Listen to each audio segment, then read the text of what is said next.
Okay, so we mentioned, the last thing that we mentioned is the Chilul of Shnei Afochim. We said that there was a word from the Maggid that the Kohen Gadol, the only day that we're able to say the name, not like we do all year. All year we don't read it the way it's written. We don't pronounce it the way it's written. But only the Kohen Gadol Yom Kippur, and we said that because on that day he is like detached from the world. The Rebbe asked the question, detached from the world is nice, but it's still in Ruchnis, and Ruchnis is still a creation. So that's it's detached from Gashmis, but that doesn't mean he's really high-reaching Shema Etzem. And the last thing that I explained is really it's not like that. Because what happens with the Kohen Gadol Yom Kippur, he's not just higher than Gashmis, he's at the same time Gashmi and Ruchni, which is really Mitzadim Nanim Nois, which is the idea of Shema Etzem. Because he has to be a human being, he has to be a person who has a family, and at the same time, it's a day when he's completely disconnected from the world.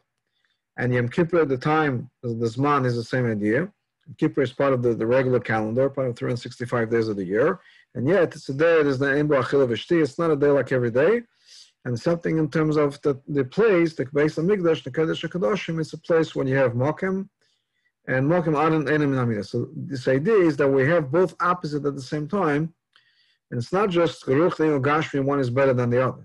Having both at the same time reaches much deeper Nimna Nimnois, which is the idea of Shema Mfurish Shema Etzem. So zero close Pirish Chakan Morazokan. So this is what the Alter Rebbe says.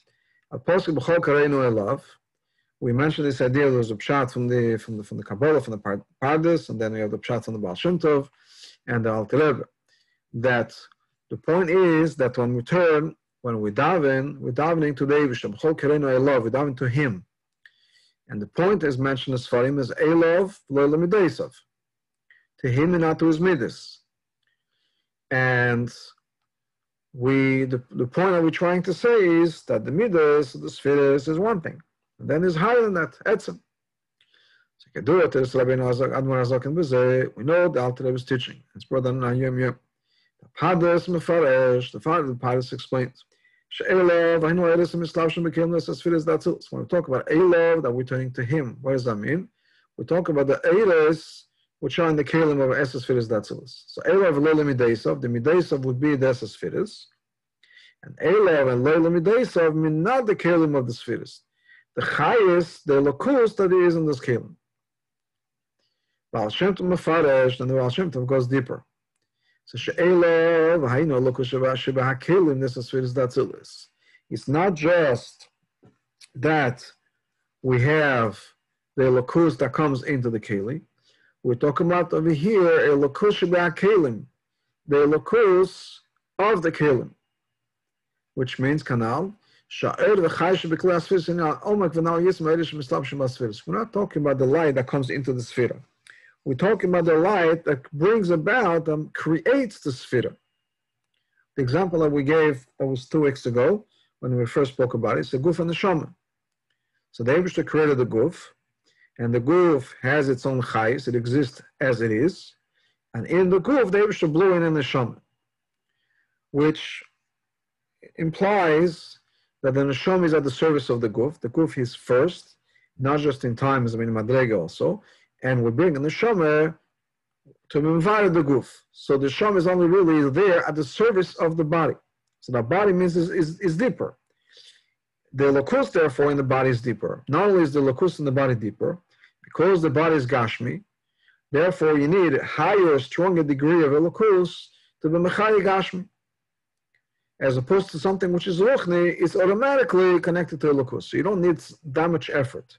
So if you would take that to the next level, a higher level, we're not talking about guf and neshama, we're talking about keli and oid, or the keli of the spheres, but it's the same idea.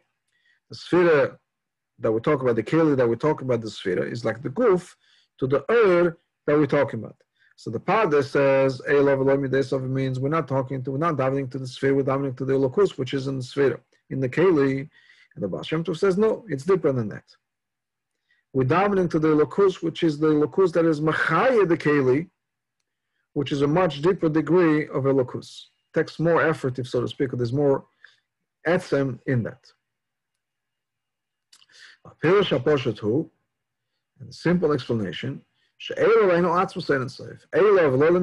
means the midas is the spheres, and we're not diving into the spheres, we're talking about atzmus. So that's what the Alter Rebbe says, this Pirush HaPoshet. Now it was higher than that. So the part that says Elov is the Oyer in the Keli. The Baal Shem Tov says Elov is the Oyer of the Keli. And the Alter Rebbe says it's atzmus. That's the Pirush HaPoshet. That doesn't mean Alter Rebbe Chaz v'Sholom is arguing with the Baal Shem Tov. What it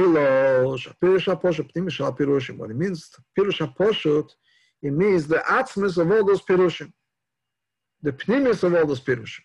Hainu, shachibur dehil v'chayo, the connection that there is between him and his chayis, which means the Eiris. How the Eiris are Elokus, which is Pirush HaPardes she'elov, hainu Eiris emishtamshim b'kel, this is Atzilus. Which means this is the Pardes. The Pardes is talking about Hiu v'chayu, which means the chayis of the oil that comes into the keli, not the chayis that makes the keli being what it is, but the lokus that comes into the keli, as the neshama, if you wish, into the how do you call it? Into the what am I saying? Into the keli, into the neshama, into the body. That's what I was saying. So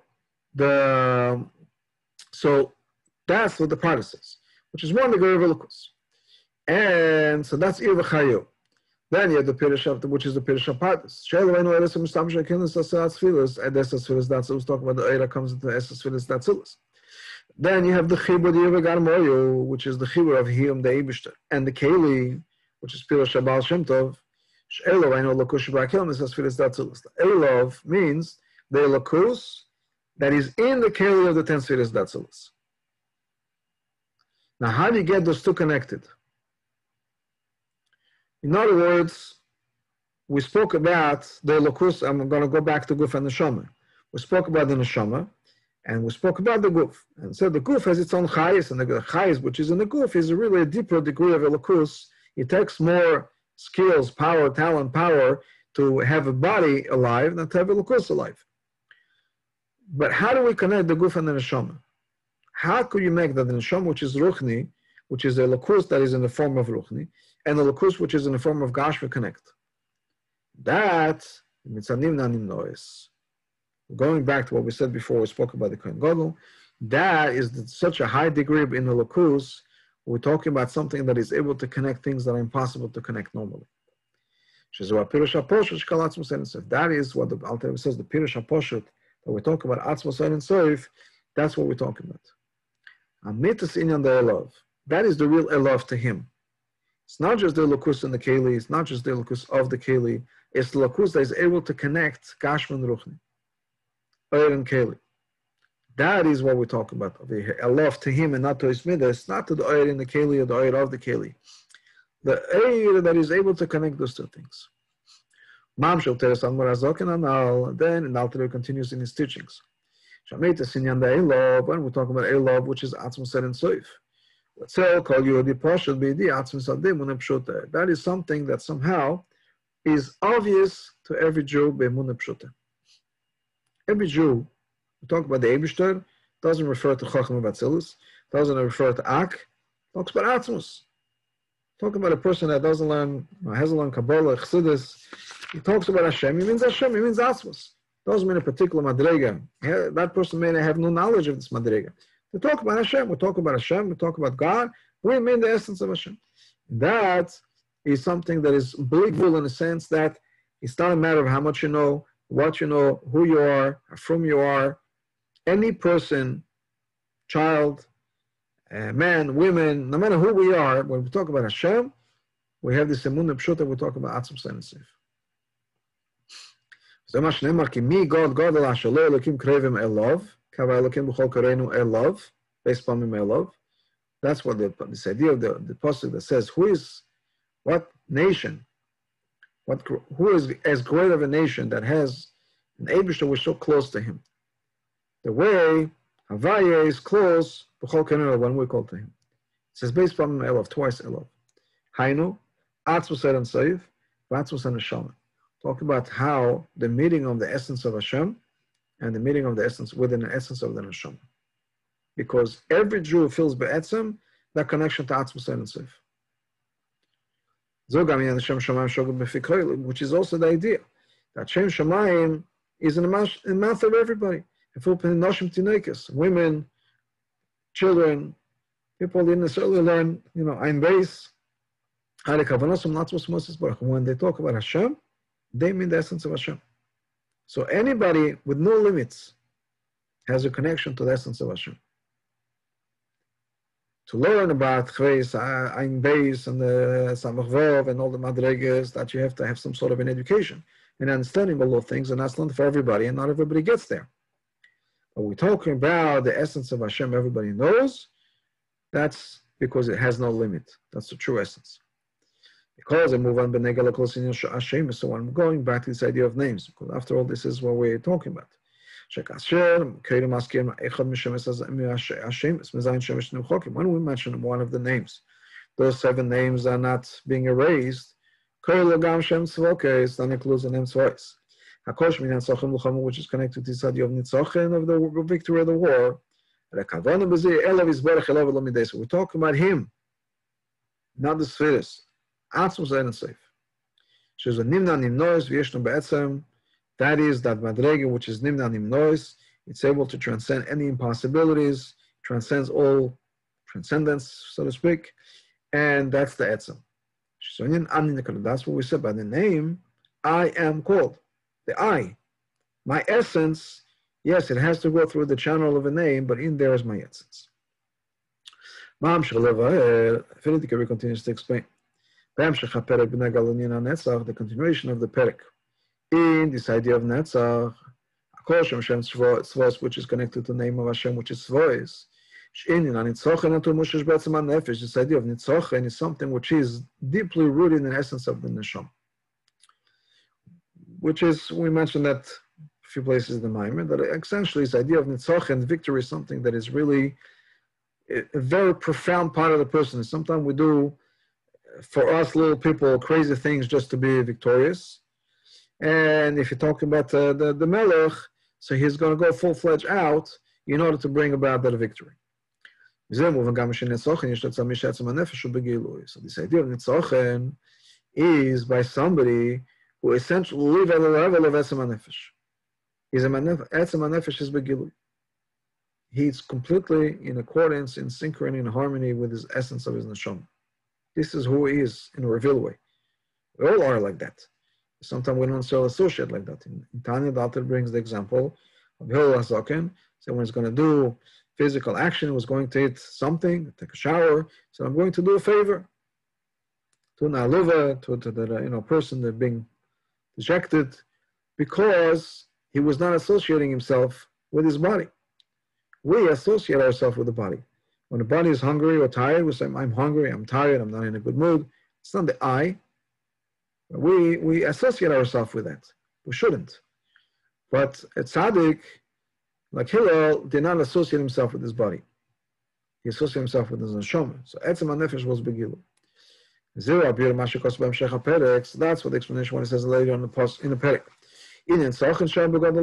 That's true. Nitzochen is somebody who's begod.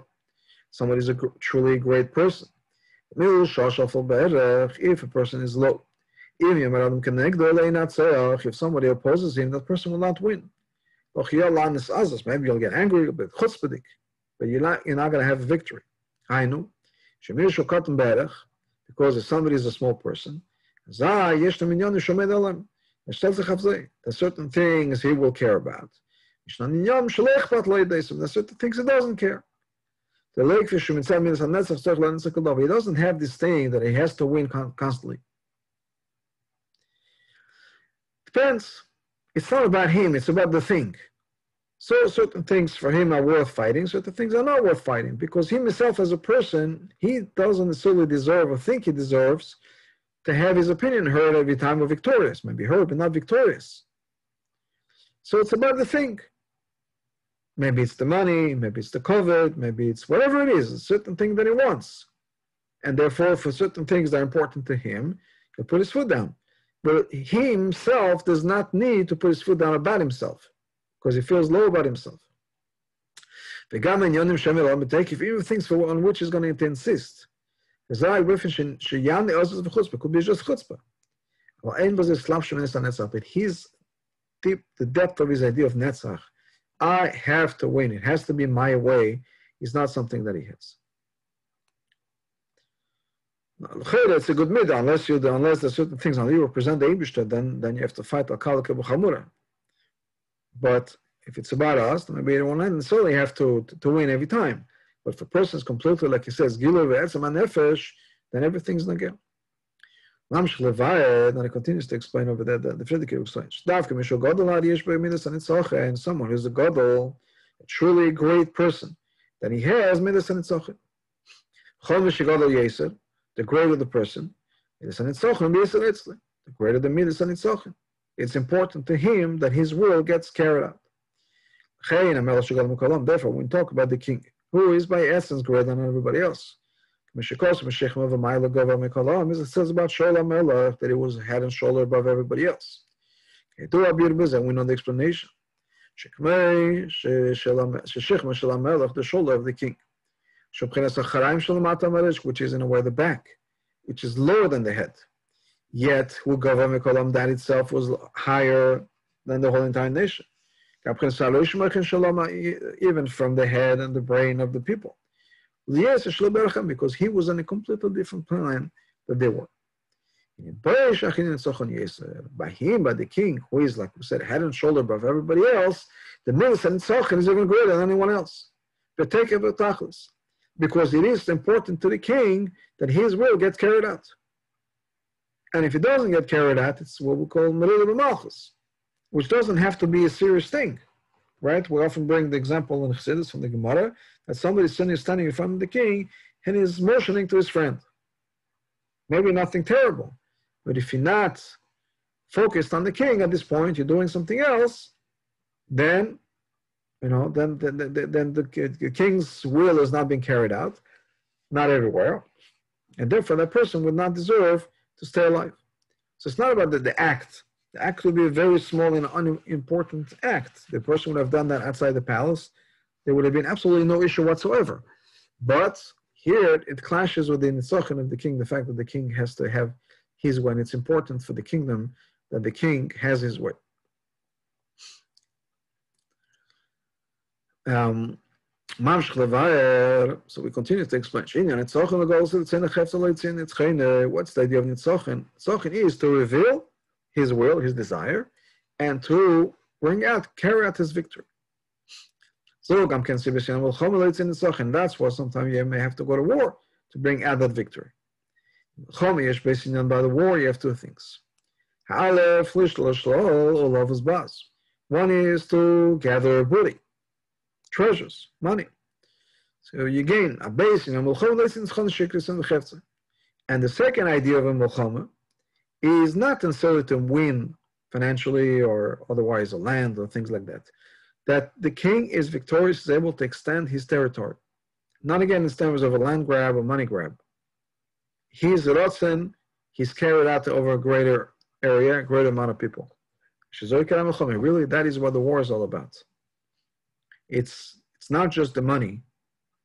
It's what we would call it the power, so to speak. But here in that sense, it's what we call the nitzochin.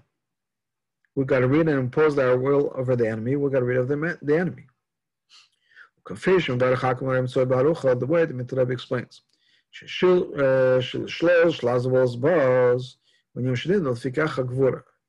To gather booty, that's something that goes according to measure. You measure it. How much power do we have? And what do we need? And so on. Based on the amount that anticipates, the amount of money is going to anticipate, then you make a cheshbon. If I'm going to make $1 million, it doesn't make sense to spend $2 million. If that's what we're going for, we're going to make money to bring in land, to bring in booty, then you're going to see what makes sense, what doesn't make sense. Like I said, you're not going to spend $2 million to win $1 million. That doesn't make sense. Since that's something that is measured and estimated by Seichel, so it's not just a king. It could be a sar, a minister, could be a small minister. And they're going to be in charge of making the calculation to do the math. What's the cost of the war? What do we expect to gain? And you ask the Department of Treasury and what makes sense or whatever it is, or to estimate all of that, and we have an idea. That's something that makes sense even to the regular people. You don't have to be the king. Not necessarily by the person who is head and shoulder above everybody else.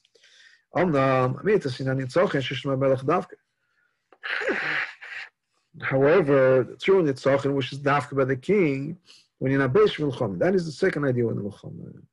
To carry out the victory, that things should be the way he wants it, the king. And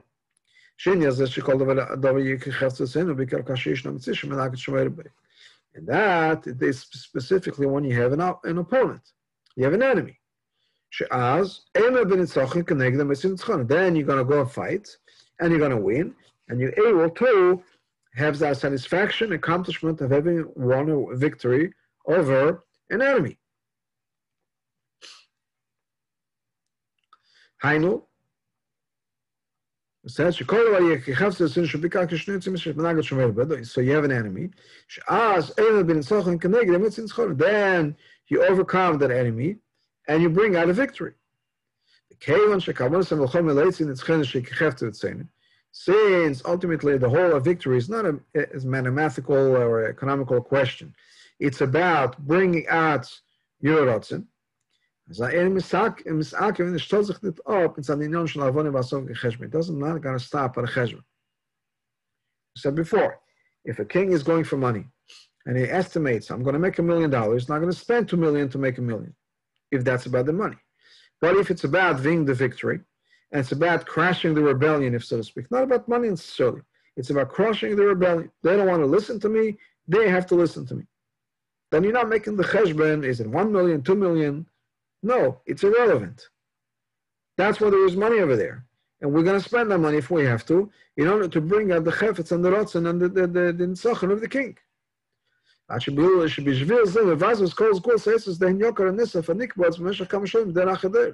for that, you're going to spend everything that you have in order to bring out that victory. Because it's not about the numbers, it's not about logic, it's something much, much deeper than rationale, logic, money, and so on. The treasures that were never used for anything. Completely sealed and hidden from the eye of anyone. When you are about to win the war, you're going to spend all that money, all those treasures. Because normally in Eitzah is something you don't use it, those treasures. Certainly not squandering them. You don't even show them. You have to look through the hidden treasures. We have an exceptional situation. It could be the wedding of his only son, the only son of the king. Then you're going to show those treasures. Just show them. And we bring the example, for instance, in Klippa, King Belshazzar. When he was in good mood, because in his head, the 7 years of Golus Bavel were finished, and therefore, and the Yin was still in Golus, so he felt that this nevuah of 70 years is Bavel, and he could rest secured in his kingship. Then what happened? He had a whole party, and he decided that he's going to bring all the kelim of the Beis Hamikdash and show them to everybody. This is, by the way, at that party, when there was a hand that wrote on the wall. Now we're talking about the writing on the wall. The writing was on the wall. That's where it comes from, the story of Belshazzar. A hand appeared out of nowhere. He started writing on the wall. Mene tekes uparse, 3 or 4 words on lines, each one on its own line, and he didn't know what it meant. He asked Daniel to come, and that very same night, Belshazzar got killed, and he came the next kings, which was Achashverosh. But in any event, the point of it here is that Sorry, I was so after that Belshazzar brought the killing of the Mishamikdash. We don't spend the Yitzris. We just show them. But when you have something which is about the Nitzachim, yes, that's that you want the Nitzachim, you want things to be exactly the way you want it, and it's important to you, to the core, for the king, that things should be exactly the way he envisions them and he wants them. So then all the treasures that he himself gathered, the treasures that his fathers over the generations gathered. Not only is he going to open them and reveal them, he's going to squander them for the victory of the war. The explanation is because victory is something that gets us to the core. We want to win. We don't want to lose. That's something that is quite important to the human condition. We always want to win. And a lot of people play on that. All these apps and all these games, they give you some sort of a score, leader score. And that's completely artificial, obviously. You don't win anything. But you want to be in the top 10, you want to be in the top 5, whatever it is, because we want to win. It's important to us. People are very competitive. So therefore, that's because it comes from Etzem HaNefesh, or sometimes we do crazy thing, which is what he's saying. Now this is by regular people. By the king, it's something that is completely in the get to Etzem HaNefesh, and his will gets carried out. Since it's something that comes from the essence of the soul, that is a pearl that could even be it for the king. He's going to put his life on the line for that. The king himself will go down on the battlefield, put his life in danger in order to win the war.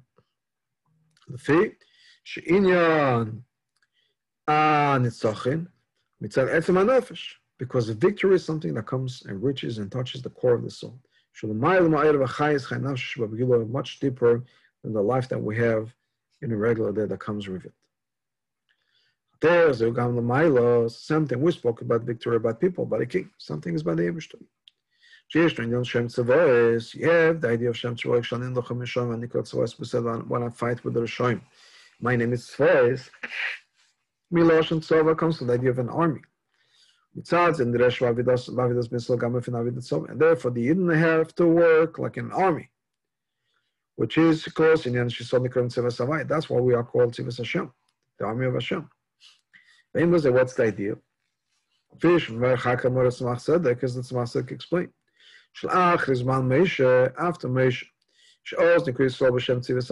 when the Yidden were called by that name, Tzivas Havai.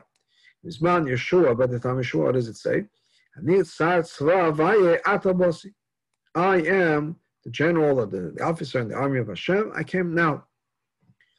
It's a medrash. It says in the medrash, Ata Bosi, Moshe Rabcha Bosi. I came to Moshe, your Rebbe. Moshe spoke. But he davened. And he said to the Eibishter, En panecha aleichem, if it's not your face that come, I'll tell him, we don't want to go. Moshe did not accept that. Then Yeshua did accept that person. And then later the Nevi'im mentioned the name of Tzvois. Now, what's the story about Yeshua? Yeshua saw it was the night before conquering Yericho, and Yeshua was still up, and the Malach came, appeared to him. Or he didn't know it was a Malach. He thought maybe it was a person. And he asked him, who are you? Are you Lanu Atam Asanenu? Are you with us? Are you against us? And he said, he's the Malach, he's the Sar of Hashem. He says, why did you come? He said, Atabasi, I came for now. So there's different midrashim by this whole thing, but what the Rebbe brings over here is this message that says, Atabasi, I came now. Why? Because Moshe earlier in Chumash asked the Eibishter to reveal himself to him, to Yidden. And Hashem said no. I'll send a Malach. And Moshe said no. If you're not taking us out, I'll tell him. If it's not you, we don't want to go. So Moshe did not accept the Malach. That's why he said, the Malach told Yeshua, Ata Bosi, now I came. To you I'm coming, not to Moshe. Moshe didn't want me, I'm coming to you. So what is it? And that's later, after the Yeshua accepted the Malach, so to speak, then we're able to have this idea of Shem Havayis. Chel Mechana, Tzas Mechana. She was the first one to call Hashem by Havayis voice. And then you had other Nevi'im that came after that. Shoy B'Sef Bayis Rishon, the Nevi'im that came at the end of the Bayis Rishon. Utchilas Mana Golus, in the beginning of the Golus, Mezenim Shachogos in Azman Golus, and goes Acher. That went on. Come here, for instance, the word Zachariah. In Zachariah, you have that name. Shekimat Kol HaNevuos B'Shem Havayis Vosim. Kimat all the Nevuos of Zachariah use that name, Havayis voice. Omnam. The purpose is not just to have a Havayis voice, but rather Tzivus Havayis.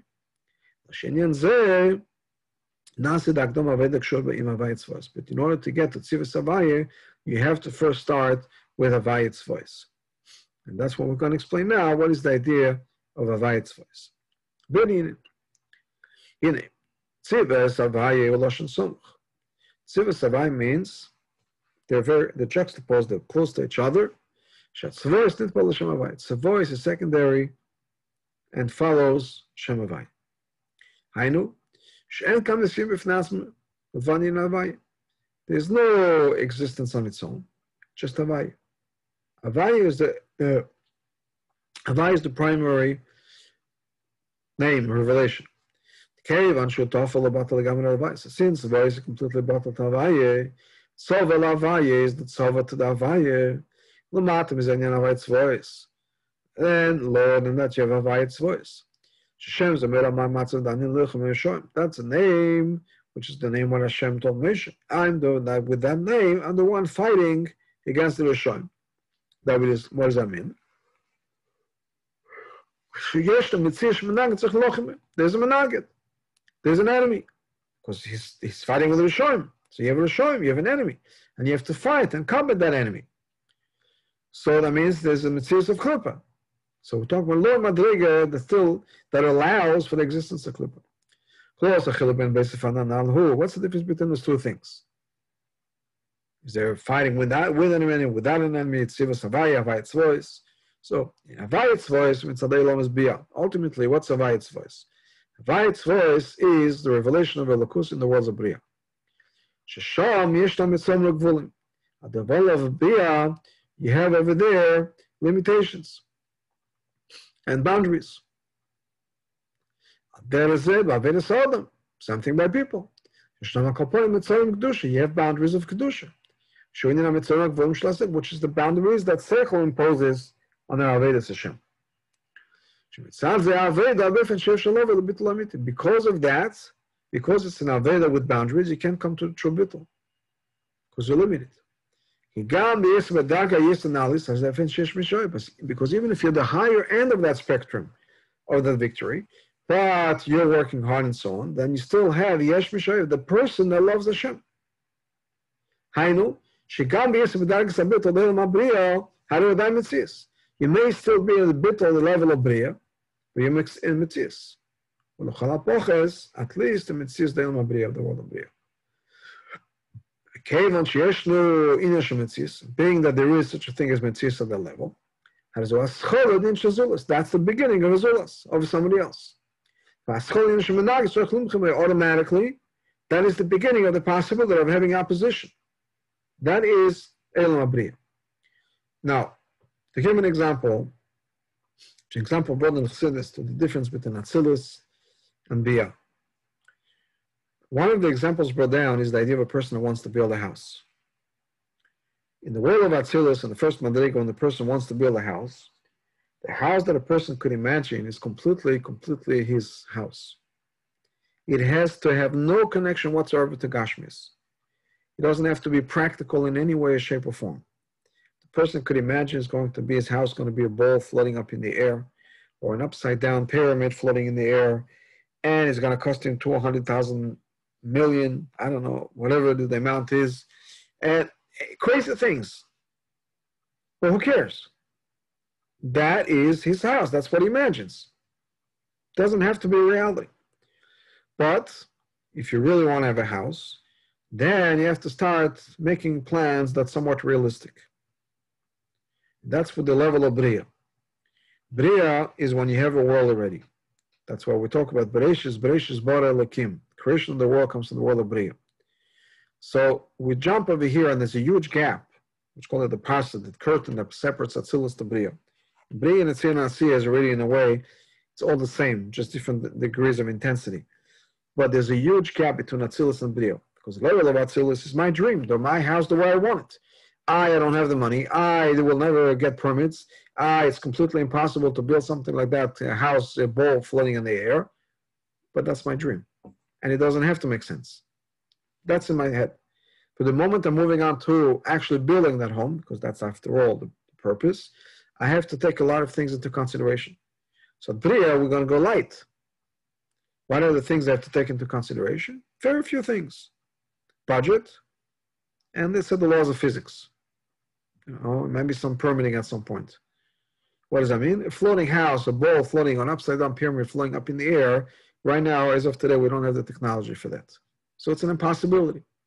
So it's going to have to be a house built on the ground. Okay. And I don't have a house that's going to cost me 250 billions because I don't have the money. I could spend $500,000, $1 million, whatever it is. And once we win the lottery, maybe it'll be different numbers. But let's say whatever the budget is, $500,000, $1 million. That's my budget.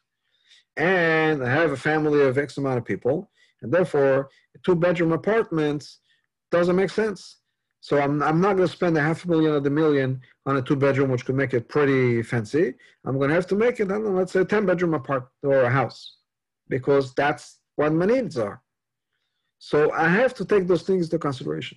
I had a dream. Well, you're going to have to shape that dream because of the reality. So there's a zulas over here. There's an external force that now is going to have to channel my dream. And I can't just do it the way I want it in my dream. So that's the difference between Atzilus and Bria.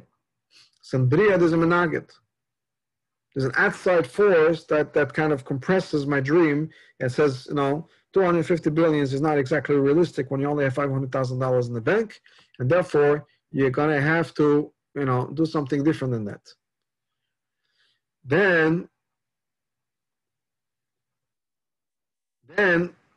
you have another idea over here, which is, after that, you go to Yitzir and to go to Asiya. As you go down, you relinquish more and more of your control. The zulas become more and more important, and you may have to actually go and fight. So maybe the forces of physics and the fact that you can have a house that's going to floating in the air is not something you want to fight with, but maybe you're going to have to fight with that clerk at the city to get permitting. And you may have to get into a fight. And there may be a menaged that tells you, no, I'm not going to approve the plans on the permit. And you say, you have to. There's no reason you shouldn't. So there's a menaged, and the more you go down, the more the menaged gets more and more powerful. So here we're saying over here like that. Shem Avayin, Bria, Nilchem B'Shampels, and Sochen is what? You have a menaged, and you have to fight with the menaged. However, Mitzad, in the Yevachayuchad, you've got Mechash B'Svil Atzilus. However, in the world of Atzilus, which again is completely the Beta, the creator, the way he dreams it, the way he wants it. Nimshach the Apostle Elomus Biyah. That Madrega comes to the Pasha to that curtain to Elomus Biyah. So you're going to have to fight the Rishoyim, and you're going to have accomplished an Itzochem. Kevash HaKadosh Baruch Hu Be'ezer, because the Eibishter helps. In other words, you do have that vision, and yes, I want, and yes, there's absolutely no reason why that clerk is going to refuse the permitting, because it's completely just, he's being stubborn and there's no reason for it. And I have my vision, and I'm going to go with it. And if I wouldn't have a vision, I'd say, what? Maybe I shouldn't get that approved. Maybe it's not the way it was. But once you have a vision, once you have the information, you know what you're going to fight for. That's the help that you get from Atzilus. So Atzilus helps you even in the world of Biyah. Right?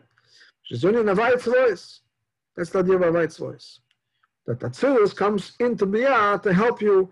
That vision that you have originally helps you carry that and get rid of the enemy. And that's how you win the war. And that's the tzvos. And you have this idea of tzvos, as we said before. I'm just a sign in the army of Hashem. There is a mitzvah. That mitzvah is what part of the army of Hashem, which is completely bittul. That's the idea of a soldier. I'm just a pawn, if so to speak, in the hands of the commander-in-chief. But we're still not tzivus havaya. Tzivus havaya means what? That the army is completely bottled, is the army of Hashem. There is no existence on your own. The only mitzvah is Hashem.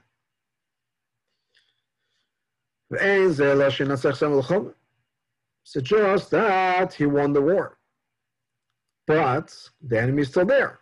But you won. You overpowered. Higher than that was, so that's in the world of Biyah. Or even in the world, the way how Atzilus comes into Biyah. But then there was higher the way it was by Moshe. Shaz in the close of Hashem Tzivus Havaya. Then Yom Mataki called Tzivus Havaya. The lake is man Yeshua Dixivan in Satsovata Bosi, not like it was at the time of Yeshua.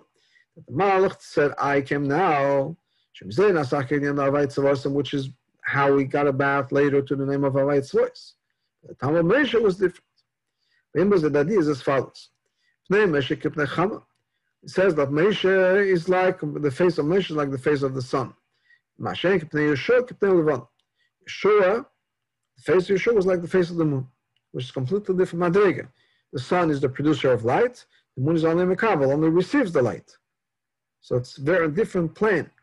But that's where so. But here we're going to a different stress, different point. The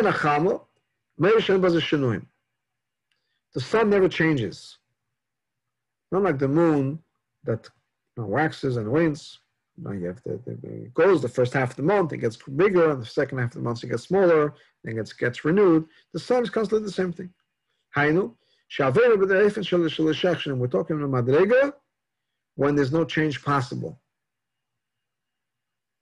Which means there's no bad anymore. There's no menaget. And therefore, you always do your work without any changes. Then you become tzivus havaya. You're not your own mitzvahs. Completely bottled to the Eibishter. The Rebbe Rashab told the Friedrich Rebbe once did something and it wasn't appropriate for him. So the Rebbe Rashab told him, you should learn from the Yetzer Hara. So what does that mean? So the Rebbe Rashab told you, Yetzer Hara never stops doing what it's supposed to be doing. Hashem gives him a job, and he constantly does it. So you should learn from that. Never stop from doing what the Yetzer Hara tells you. And the Friedrich Rebbe answered, it's true. But my Yetzer Hara doesn't have a Yetzer Hara. So of course he does everything what Hashem wants, because he doesn't have a Yetzer Hara. So he does whatever it is. I have a Yetzer Hara, so sometimes it's one way, sometimes it's the other way. So when you have a Yetzer Hara, so sometimes you win, sometimes you may not win. The moment you don't have a Yetzer Hara, then you always win. That's the idea of Nechama, Moshe, Atzilus. There's no menaged there. So what's going to make you change? There's nothing. Well, imagine if you throw to get into physics, you throw something, a ball, and there's no friction. So that ball is going to keep on going because there's nothing holding it back. If there would be friction, menaged, opposition, then it would slow down and maybe at some point stop. But here it's not. Or if you throw a ball up in the air and then there's the gravity that is fighting with the energy they put into the ball. But that's because you have opposing forces. If you don't have any opposing forces anymore, then you're good. So that's Nyone Elam Atzilus. That's what Atzilus is all about. As I said before, Atzilus is like the Eibishter's dream. So in the Eibishter's dream, there's nothing that goes against the Eibishter. Again, in Nashal Moshe, it was same as that was Moshe also. In his days, they even called Tzivus Havaya because they were completely bottled to the Havaya. That means it's Atzilus as it is down here. The Yin were in Madrega that they were able to be down here in Atzilus. To go back to the example of the house, when the house is built and it matches exactly what the person had in mind. When he had in mind in Atzilus, and the house built, it's exactly the way it is. It brings out, it reflects exactly what he had in mind. That's Atzilus, Gilui of Atzilus done here. Or the world as it is now reflects exactly the way the Eibusher intended it. And Vur becoming is explained in a few places. When Moshe was down here below, they did that in Parah Melech Mitzrayim, and he was talking to Parah Melech Mitzrayim. He was Atzilus. Atzilus had to deal with Parah and all the unpleasant things that came along with it. That was part of the job, but he was in Atzilus. But now Moshe lepasik tama b'nayim. That's why it says Moshe without a psik, without an interruption between Moshe down here, Moshe and Atzilus was the same person. And in that, if you want to get more specifics, you have three madrigas. You have Tzivus Havaya, Tzivus Hashem, the word Yin word at the times of Moshe. That's when you function, you operate in the role of Atzilus. Then automatically everything is bottled to the Eibusher. Then that's in the right voice. Fine. Then you have, that's one madriga. Tzivus Havaya. That the tzava is completely bottled to the Havaya. That's one madriga. You are in Kedusha, you're sitting in 770 by the Rebbe's Fabrengen, it's called Kulei Lakus, completely bottled, and there's no Nishtoken Welt. The world does not exist.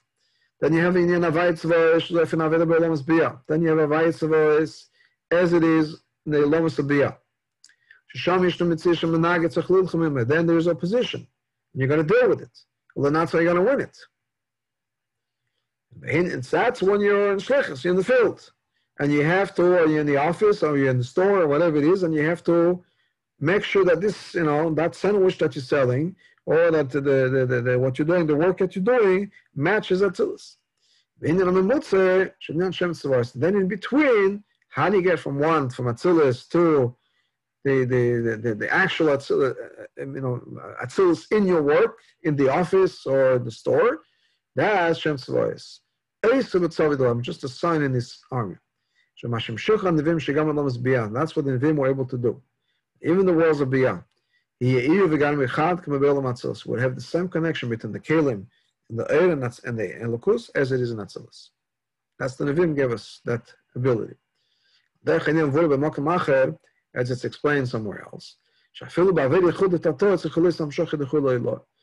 in Yichud Tatoy, which is how we, from our perspective, we connect to Hashem. That means me as a person do the Eibusher the greatest favor of me listening to Him. That's Yichud Tatoy. It's me being bottled to the Eibusher. Really, there should be in there is somewhat of Yichud Eloi, which means not that I'm bottled to the Eibusher. I don't exist. I'm there for the Eibusher. But then, when I'm bottled, I'm really bottled. Not because I'm doing the Eibusher a favor to be that I'm going to be bottled to him. It's really feel as if I'm nothing. I cease to exist as an independent person, entity. As we said before. The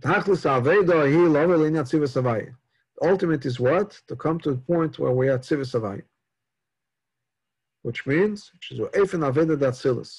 we are like the Aveda of Atzilus in this world. But for that, before you reach the Madrig of Atzilus in this world, you have to go through the Aveda and beyond this world. Which means, there's a Menaged with whom you have to fight and win the battle. Which is which is this kafia. This kafia means I really want that ice cream, or I really don't feel like learning, or coming to shul, or whatever it is. I'm going to push myself. Push myself means I don't really want, but I'm doing it. That's fighting with the enemy.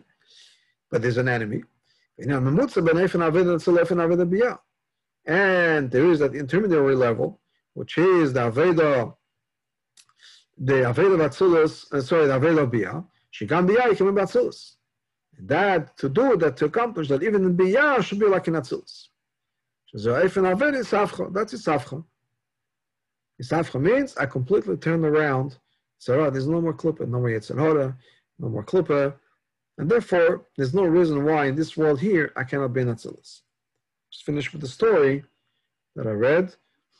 There was once the Berditchever was going to visit Baruch Mezebozh, if I'm not mistaken.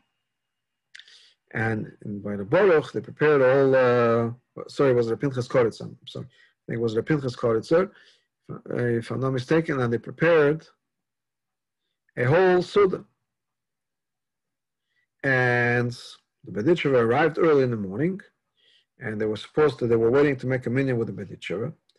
And so they prepared this whole Suda, and there's a minyan going on. The Berditchever puts on his talus, his tefillin, and the way the story says it, that he would daven with both pairs of tefillin on the same time, Rashi and Rabbeinu Tam at the same time. And with his talus and tefillin, he goes into the kitchen, he started having a whole conversation with the lady over there cooking breakfast. What are you serving? What are you making? What's her favorite recipe? The whole thing. The Chassidim over there, I'm going to go back with Baruch Mezebozh, I think that was the name of them. So the Chassidim over there, the Baruch, they're completely very shocked. This is the Berditchever talking to the lady about the breakfast. So the Baruch realized that his Chassidim were a little upset. So later, after davening, by the time they had the breakfast and the tish at Fabringen, he dressed that. And the way he dressed it is, he spoke about a Gemara. It says in the Gemara that Rav, Rav, from the earliest Amiroim, sometimes we said Rav is Tano Polig, he's like a Tana. He would not ever say Dvarim B'Telim, always for no reason. So the Baruch says, that's all you could say about Rav. The mile of Rav is that he didn't say Dvarim B'Telim. Rav was probably a lot deeper than that. A lot of people that don't say Dvarim B'Telim. On the other end, does that mean all the other Tanoim and Amiroim did say Dvarim B'Telim? What does that mean? Rav was the one that didn't say Dvarim B'Telim. Others did? Clearly they didn't. But so the Baruch explained as following. He said like this: everybody has, they feel connected, all the tzaddikim, they feel connected to Hashem. The power and the force, the strength of that connection, they could go X amount of time without, doing the wrong things. Speaking, taking the minds of Elokus, or Kedusha, whatever it is. And the moment they felt that they are now losing it a little bit, they went back to the books, they went back to davening, they went back to learning, they were connected. They never Chaz V'Shalom said Dvarim B'Telim, but sometimes they felt that, I'm losing that connection, I have to go back to learning Torah. Rav, the mile of Rav was he's able to go a long time like that. He didn't have to reconnect because he was always connected. So the Baruch said, he kind of explained something about the Berditchever. You think he was just talking about breakfast and he forgot he was wearing his tefillin, he wasn't connected to Hashem? No, absolutely not. While he was wearing his tefillin and his talis and tefillin, and so while he was talking to the lady about what she's cooking for breakfast, he was connected to Hashem. He was miyachid yichudim, whatever he was doing, he was always connected to Hashem. But at the same time, he was able to do those things also. So I'm saying that in terms of the Aveda in this world, that in this world, we're able to live a life of the world of Atzilus. And we'll conclude with that today. And Mitzvah Hashem will continue next week. Kol Tov.